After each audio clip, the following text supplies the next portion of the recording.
And a pleasant good morning. It's 6:08. Still early.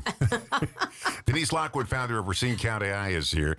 How'd you find the place in that fog this morning? Oh, it's a little close. I want to hear every word you have to say. It's definitely a thick fog out there, guys. And I'm traveling on 16th Street this morning. I couldn't wait to get on the air and say this. And I go 30 miles an hour because the speed limit's 30, especially in fog. You got to slow down, friend. No, slow people down. are there. He was so close to me, I couldn't even see his headlights. And that's not going to speed me up. So if you ever see my car on the road, getting close to me is not going to speed me up. I'll tell you, if anything, I lock in at 30 miles an hour. So, and then they're trying to pass me. Of course, nobody uses blinkers anymore. That's old school blinkers. It was optional. Yeah, it was optional. My grandfather used blinkers. I don't use blinkers. I'm not like him. But they drive like maniacs, and it's no wonder you constantly hear police sirens out there and ambulances because people don't know how to drive. That is true. That is true. But we didn't come to discuss my foggy drive-in this morning. It's aging. We're aging. Yeah, but that's the topic for today. And the older you get, I had a bit on this once, the older you get, the more you complain about the most insignificant things. You do. And, this weekend, it was obviously Mother's Day.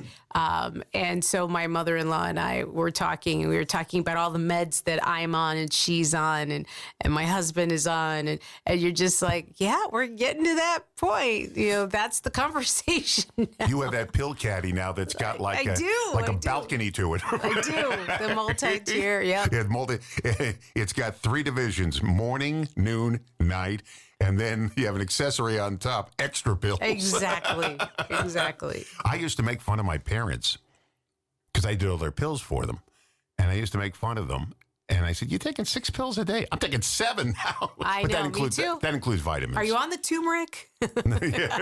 Yeah, I like when people say, you take lisinopril. What milligram do you take of that? Oh, you also take metoprolol. Oh, yeah. Do you have the 25 or 10? Are you on the amiodarone?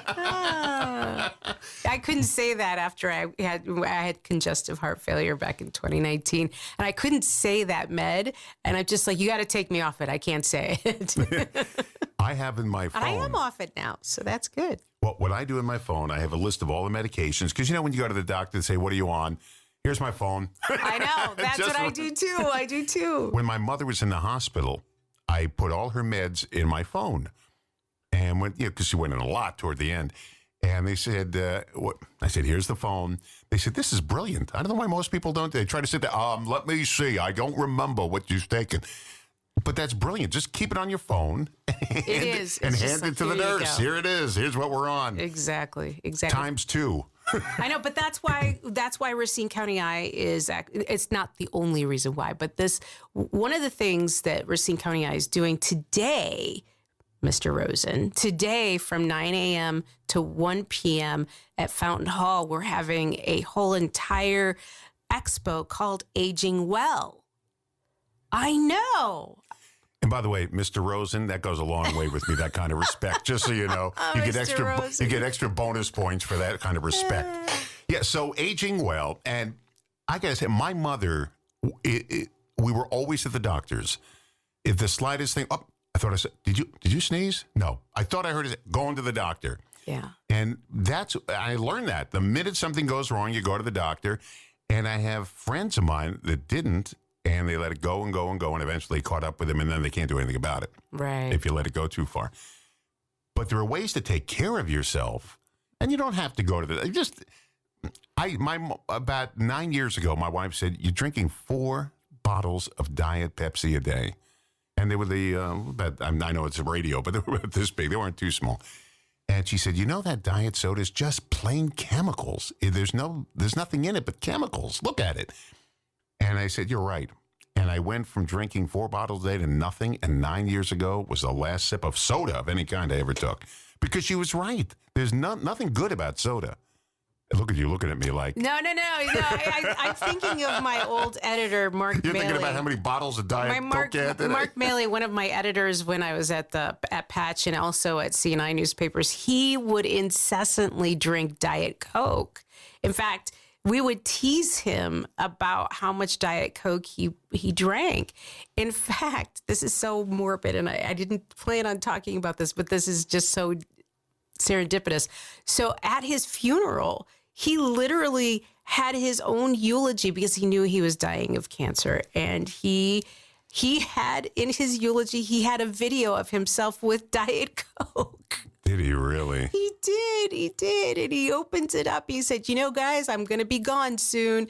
And if you're seeing this video, I'm gone, but I'm still drinking my Diet Coke. I thought he was going to have a can for everybody there. Here. He probably did. And I wasn't able to go to the funeral, but I was with his family about a week before because I knew I couldn't make it. But that video just stuck with me. And so I still have a Mark Maley voice of Lockwood, go do it this way, not that way. Where are we at with this story with Lockwood? And I just hear his voice all of the time. He's kind of like the ghost of Mark Maley. And Let's talk about aging well. Yeah. My wife and I, when I had my dogs, I was walking every day. And when my dogs passed on, I had dogs since I'm a little kid. It was continuous my entire life. And about 2-3 years ago, my last dog passed away. And I figured, you know what? I don't want to take a chance of the dog outliving me because I don't know what they're going to do with the dog. I don't think that's fair. Right. So now we rent a neighbor's dog. He's got a pit bull, and he comes over every Friday, and I play with him. Then he goes home. One of the things, what they call a social determinant of health, and I'll talk about that later in a few minutes, is how healthy you are is how social you are. Right? That is one of the biggest things of having that support system, of having a purpose, of meaningful relationships. That's actually one of the biggest things that you can do is to age well. You go out and have fun. And I even look at my own parents who just moved to Florida, of how they're adjusting to a new life in a new place and really finding meaningful, purpose in life and helping others and being okay. And that's it has such a huge impact on your health. I know that was Jerry Seinfeld. One of the comedians said, especially New Yorkers, when you hit a certain age, bingo, it's like Night of the Living Dead. They're walking down I-95 to Florida like The Walking Dead. Yeah, and they migrate to Florida. And it's funny you say that because you know what? We're going to have it aging well. Bingo. But my parents did that too. Right. They swore they would never leave New York their entire lives. And one day they said, we bought a place in Florida. They're building it now. Well, where did that come from? And eventually they moved back to New York. Didn't like it. They moved here to Racine. But it's like Florida. It's like a magnet to old people that want to move to Florida. I know. So anyway, aging well. So we actually have everything from Spa Anodyne 9, which is going to do some, they've got some massage. They've got a little bit of health and wellness.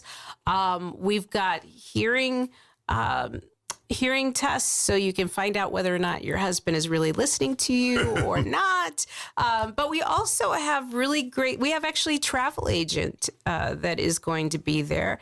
And we've really been thoughtful and intentional about putting this expo together that really brings the community together around healthy aging. And I think that's really important, especially demographically in Racine County. We have about, I want to say 35% of people over the age of 50 are, that's the demographic is 30%. So that's a pretty substantial piece of our community that needs to know a lot more about how to age well, how to move better, how to, get all of the good things that you have in this body that we get to own. And yeah. It's only leased. It's leased. Yes. you don't get it forever. Oh yeah. So people roam in and out. Where is the Aging Well? Fountain Hall. Fountain Hall, right there on Highway 11. Exactly. Okay. Right by Farm and Fleet. Yeah. Yep. Okay. Hold on a second. Talking to Denise Lockwood, founder of Racine County Eye. Denise Lockwood is here, founder of Racine County Eye. Let's talk about some other topics here. We'll get back to aging well again because people are coming in and out of the mornings, and that's it. Medicaid. Talk about aging. Yes. Well, it's not just aging. Medicaid is. I know it helps. It helps. You could be a younger person and still use Medicaid. It has to do with income. Medicaid. It does, but I mean, it's also about ability too. So Medicaid, just to kind of frame out the demographics of who's on Medicaid, who are we really talking about? So Medicaid in Racine County looks like this. We have about 20% of the almost 200,000 human beings that call Racine County home on Medicaid. Half of those folks on Medicaid are children under the age of 18. Okay. Roughly about a fourth are people over the age of 65.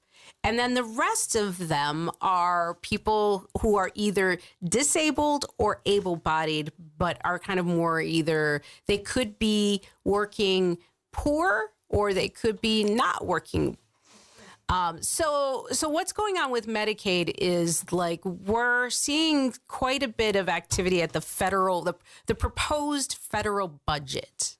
And what that means is that there are definitely some pushback with regards to what it means to be on Medicaid. And so the edict from the president is that that Congress cut about $880 billion with a B worth of funding from not just Medicaid, but in discretionary funding from that part of the budget through Health and Human Services. And so one of the things that I do as a local reporter is what does that mean to us here? So there are a couple of different things that are funded that I'm really paying attention to, Mr. Rosen. What do you think those are? You tell me. You pay attention to every detail.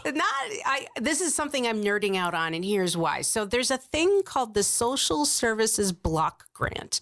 And I'm finishing up this story, so you're going to get a little new news out of me today. And when is this going to be published? Probably either today or tomorrow, likely tomorrow because I'm doing the expo today, right? So I'm finishing this up. So Social Services Block Grant roughly brings in total about $2.1 million worth of funding to Racine County. And what that pays for are things like transportation services for people who are elderly. It might be a kinship care for somebody who has a developmental disability that has like a family member that's taking care of them that needs respite care. It might be foster care. It might be there's a lot of different things that go into this block grant. And one of the big criticisms from the federal level is that it's kind of acted like more of a slush fund and it's redundant and it doesn't really do anything, which is kind of furthest from the truth. So one of the things that I'm working on is really understanding the percentage of that block grant to the total budget. So I want to get really good balance and perspective because that's the nerdy person I am on the news side. I want things accurately portrayed so I'm not like totally upsetting the apple cart. But I need to understand what this means, right? So we're talking foster care. We're talking child abuse protection. We're talking Meals on Wheels. And so a lot of this is very integrated into the community of how we operate, especially if you're elderly, especially if you're somebody who has a developmental disability or a mental health issue. These are the things that you rely on a daily basis. Now, people confuse Medicare and Medicaid. Right. Different things, totally different. Very. In fact, actually, so you can be on Social Security and Medicaid at the same time. And Medicare, okay, so Medicare is an older thing. You got Right. you got to be over 62, I think, or 65. yes, Yeah. but you can also, if you're indigent, which means you have no money. So a lot of times what happens is people will spend down or dilute their assets to make sure that they can get Medicaid so that they could go into like an assisted living facility because they couldn't pay for it out of pocket. So they kind of purposely sell their house, or they might put it in a trust and then deed it over to a family member or something along that line. And then they go into assisted living, basically to die. And so, yes, I know I saw that look and you're So the roll of the eyes. I'm such a Debbie Downer this morning. I'm sorry. I'm sorry. It is I'm a really fact. great at parties too these days. Let me tell you something. It is a fact. If you don't prepare for the end of your life, Right. the people behind are going to be left With with all the problems. Right. Money, what to do. Lawyers are involved. And I'll tell you something off the air in a minute because it's personal. Not personal for me, but personal for somebody else. And I don't want to say it on the radio.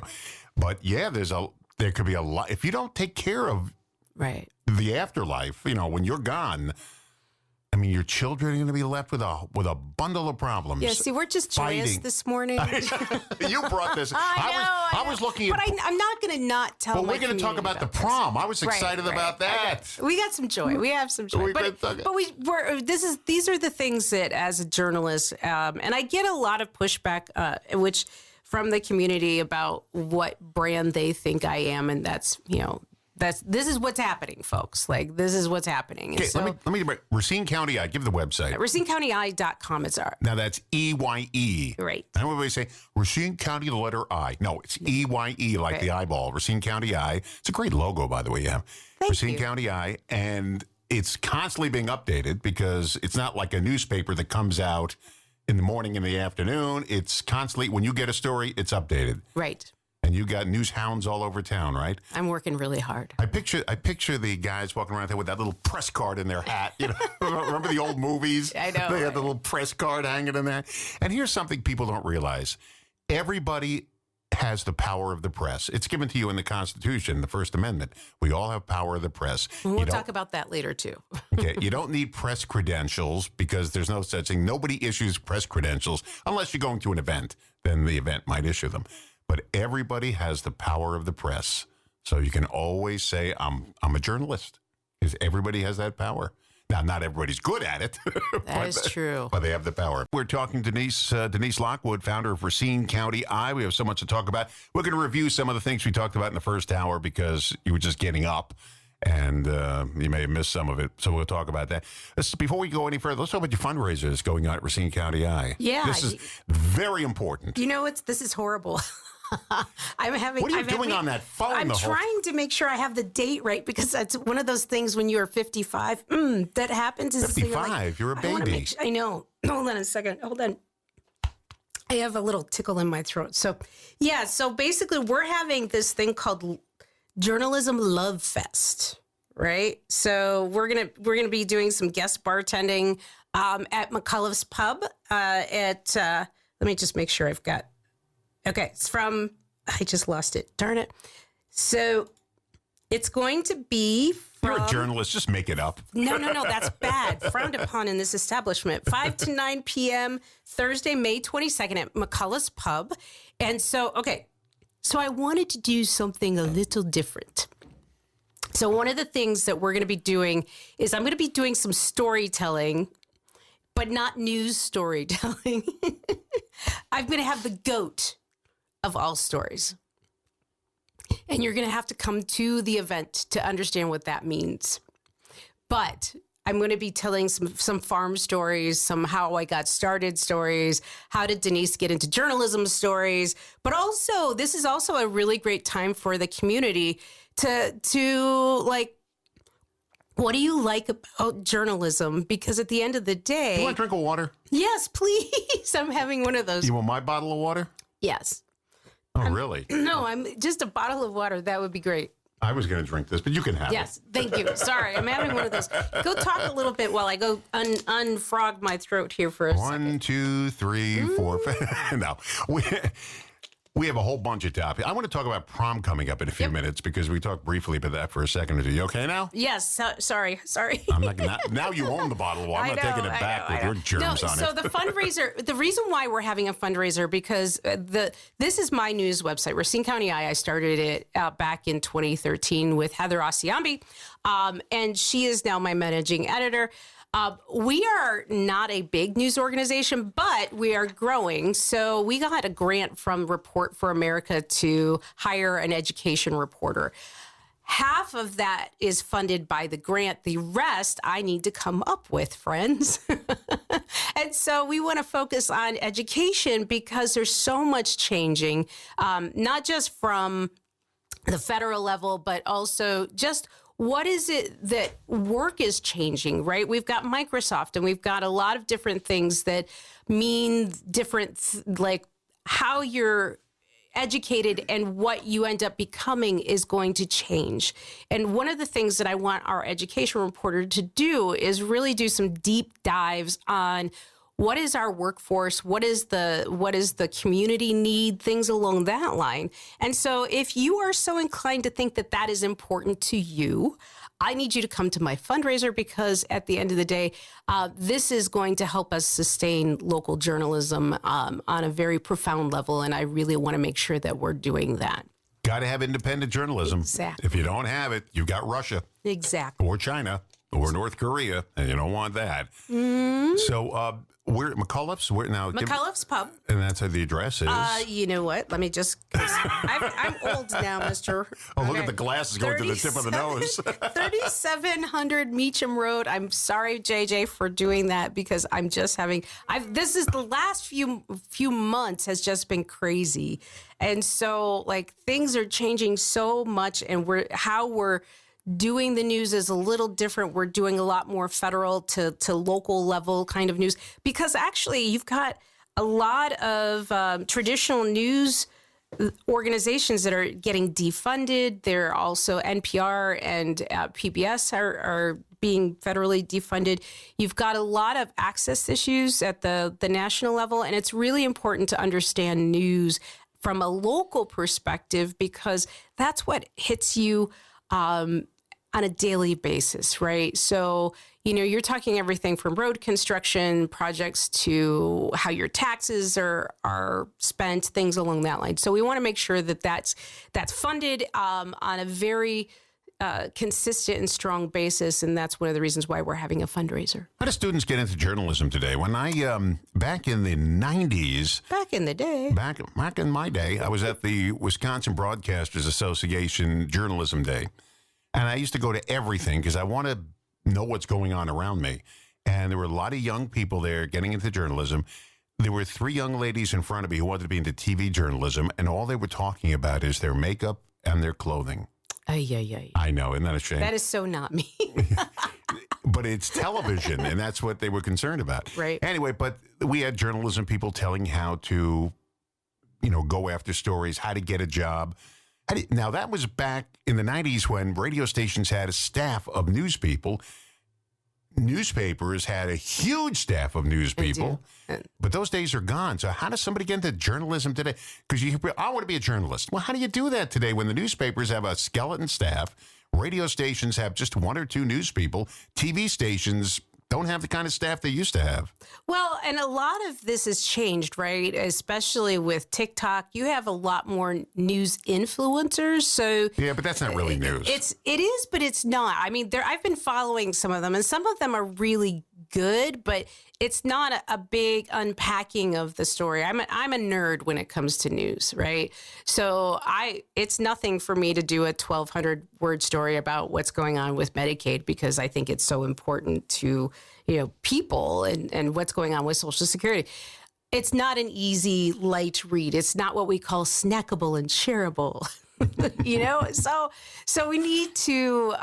But how do people get into that? How do they start? Do they have to do what I did to get into radio, clean toilet bowls? I mean, that's how I get into radio. Well, a lot of it begins in high school, right? You might have a school newspaper, a news website, and you get in through there. You might be on the yearbook, and you might be able to a lot of it is through English. You have lit classes and grammar. You've got to learn grammar. Yeah. You've got to learn how to write and speak. If you don't, you're in big trouble. Honestly, actually, one of the things that was really influential for me when I was growing up was speech and debate team, right? Just learning about. I wouldn't want to be against you in a debate team. I just have a feeling I'd be decimated. I don't know. I wasn't that good in debate. I wasn't that good in debate. Right? Yeah. No, I wasn't that good in debate. But I loved it. I loved being able to understand things from different perspectives and to be able to say the why. We just had a dear friend of this radio station, Ron Richards, passed away, and today's his memorial service. And Tom Carco, who was our news director here for 30 years, worked in the news department for 30 years, found an old article I wrote I did interviews for Renaissance News Magazine every month. I have no recollection of doing it.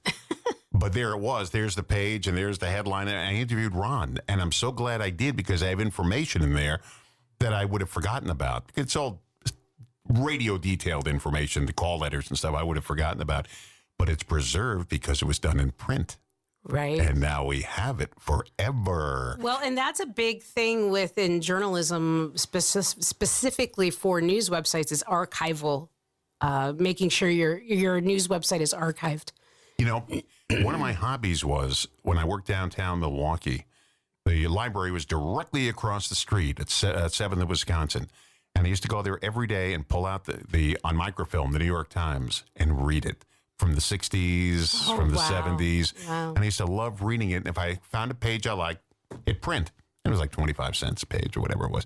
And at home, I've got a thick stack of what I printed. And I go through it occasionally because it's something that interested me. And it's a great resource. Once it's in print, it can be saved forever. Now, we are saving our audios of, we interviewed past employees of this radio station because our 100th anniversary is coming up in a little over a year. And the library said they will archive it for us. And we're talking to the Racine Heritage Museum to archive it. Mm-hmm. And the problem with archiving audio is, if this was the 70s, I would have put it on a cassette. If it was the 80s, 90s, I would have given you a CD. Now it's a thumb drive. For now. Now, actually, it would be on that. Now it's the cloud. You don't archive anything on a physical media anymore. You stick it on the cloud. But what happens if that goes away? See, with print, at least you can save the paper. You can, if you want. Yeah, but it disintegrates, though. Or you didn't take a picture of it. Yeah. They microfiche. But even the microfiche, yeah. But even that, but at least you have it. With audio, it's different. You got to keep saving it in what the new medium is every time you change it. So when I was talking to them, I said, I don't know how to save this. They said, give it to us. We will keep updating the medium for it. We're talking to Denise Lockwood, founder of Racine County Eye, a news source here in Racine. And you wanted to talk more about Medicaid. Just a little bit, and then this is not going to be like watching paint dry, but it's something to pay attention Wallpaper paste, to. Maybe. Yes. But I think it's really important because two things. One is we're dealing with a federal proposed budget. So anything I'm about to say, know that is a proposal. It's not codified in law yet. But one of the things that I think is really interesting about this conversation around Medicaid is how much people in Racine County are not willing to talk a lot about it. And here's why this is a problem. These are people who are sometimes government officials, sometimes they're nonprofits that are very, very nervous about not putting a target on their back with the federal government. And so one of the things that we've got a dynamic of is a retaliation type of mindset, that there's a concern that they might be retaliated against, especially since, you've got a lot of people that are trying to do things that are helping all people, right? And a lot of that is based on a lot of the narrative from diversity, equity, inclusion. But there's a lot of data around this work that is not something to be ignored. I'm going to say that again. Do not ignore this. And here's why. Because the Medicaid economy is substantial in this particular area in general. So when you think about hospital systems, Ascension's budget, 40% of it is Medicaid. The county is about ready to break ground, I think, next week on a new substance abuse facility, and 80% of that is supposed to be paid for by Medicaid. Now, here's the Denise journey on News Nerd and why you need me to do this work, is that when I'm doing these stories, I am very mindful of trying to make sure I've got things in perspective of how much is that federal budget in relationship to the larger pot of money that would pay for things. And so that's a very, very tricky thing. And I know it's boring and I know you don't want to hear it, but you cannot avoid it, because it will then, if this money goes away, there are going to be very difficult decisions that will need to be had at the state level, at the county level, and your local level. Think of it this way. The ambulance service in Racine, that is substantially paid for by Medicaid. And so I'm not trying to scare you. I'm trying to help you understand. So these are the things, these are the questions that I am trying to ask and make sure that you have all of the information and the work that we do at Racine County I. So there you go. If I was back in my 30s, late 20s, early 30s, and I heard, well, they're going to cut back to Medicare, I could care less because I'm in my 20s. But when you get up there in age, now we hear Medicare cuts. What? Who's cutting? Medicaid. Well, no, but even Medicare cuts. Yeah. They say, what are you talking about cuts? What are you changing? What are you doing? Right. But when you're younger, none of this means anything because you say, oh, that doesn't affect me.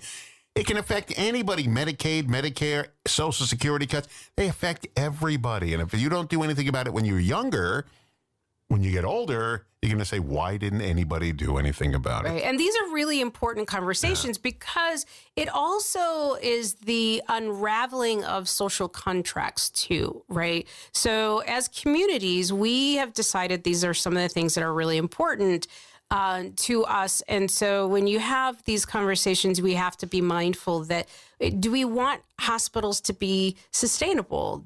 What kind of footprint do we want them to have? How often should that ambulance be coming for grandma or Tommy who broke his hand, climbing on a tree? These are really important things. And so we cannot ignore the implication of some of these decisions, and it's really important. I cannot stress this enough. Really important. Let's talk about prom. Let's talk about lighter stuff. Yes. Now, you said you had your prom in a cow barn. Isn't that what you said? No. I was misquoted. No. So I grew up in Worcester, Ohio, which is the home of the Ohio Agricultural Research and Development Center. Fabulous place. It is like a little farm girl's dream to be able to go on there. So they do research and development, but that's where we had our prom. Was they had this large conference center and hall, and yes, there was a cow barn. We did not go in there with our clothing, our beautiful clothing. Took pictures with Elsie. No. One of the things that they had in this barn was they did research, right? So they did research on cows, and they had a cow that had a removable part that you could see their stomach. Oh, please. I know. It's breakfast time. I know. We don't mind eating it. We don't want to know about it. Sorry. So, I told you mine was like 1,000,000 miles away from yours. Mine was at the old World's Fair in Queens. Right. But they're having prom this weekend, and they used to have it at Festival Hall. And they have it at their schools and stuff. But they had the after prom and the pre-prom, whatever it was, at Festival Hall. And you're able to watch the kids coming in their tuxedos. Isn't that just a beautiful The girls sight? In these gowns. Yeah. I mean, everybody looks so formal and nice. And it's such a coming of age of honoring that passage, that rite of passage of being a teenager to an adult, right? And so that is one of the things so I'm on the board for Rotary. In fact, I have a board meeting later this afternoon. And so just so you guys know, I know you guys are thinking this, what time does the motorcade start? It's from 6 to 9, and it may go later if we need to, but it's going to be aired on my Channel 24. Now, yes. What's happening at the county fairgrounds and what's happening here in Racine at Festival Hall? So there's a separate event. They're doing a dinner at Festival Hall. They're not the Racine prom is not putting that event on. So what's happening at the fairgrounds? At the fairgrounds is where that's where the fun happens. So they had in the cow barn. What you got against the cows, man? I told you, I grew up 1,000,000 miles from this. They're very pretty animals. Yeah, very pretty animals. There's a lot of fun things. They have everything from bounce house to and it's funny because this is also the last hurrah that these kids get to be kids, yeah. right? They're going to graduate, some of them. And better find a job, go to college, whatever. Yeah. But they're going to start in the trades or apprenticeship programs. And like, this is their last, they have everything from laser tag to like the prom. They had a little nail, show off your nail kind of thing, and fingernails, and there's dancing, and it's just a great time. The Rotary Prom is a very special event. Yeah. I'm glad that we get to be part of it. Yeah, it sounds like fun. We didn't play laser tag in mine. We had a live band there. Yep. The live band. We had a live band. Okay, we got a minute left here. Let's talk about aging well today. Right. Take a sip of water. I know. We'll do that. Take a sip. Aging Well is happening at Fountain Hall in Sturtevant on Highway 11. It's right next to the Farm and Fleet. Yeah. And then, so that's from 9 a.m. today to 1 p.m. And then we're having a fundraiser for Racine County Eye. I might even do some poetry. I've been playing around with some poetry. Do we have to... No. It's sarcastic and fun. Okay. You might hear some farm kid stories. It's going to be a very eclectic night. Okay, Let's put it this way. But we're going to have that at McCullough's, and that is on the 22nd of May, and that is going to be at McCullough's Pub on 3700 Meacham Road. Come hang out with us. Like, just enjoy our company, and it's called the Journalism Love Fest. And 2025, it's just going to be a fun night of storytelling. And I also need my tribe to be there, because this is not easy work, friends. It's not. It's just not easy work. But thank you very much for coming in. You should come in more often. What's this, once every year? all right. Well, let's make that. Okay. All right. We'll make that. Denise Lockwood, founder of Racine County Eye at RacineCountyIEYE.com. .com. Yep. RacineCountyIE.com. Thanks for coming in.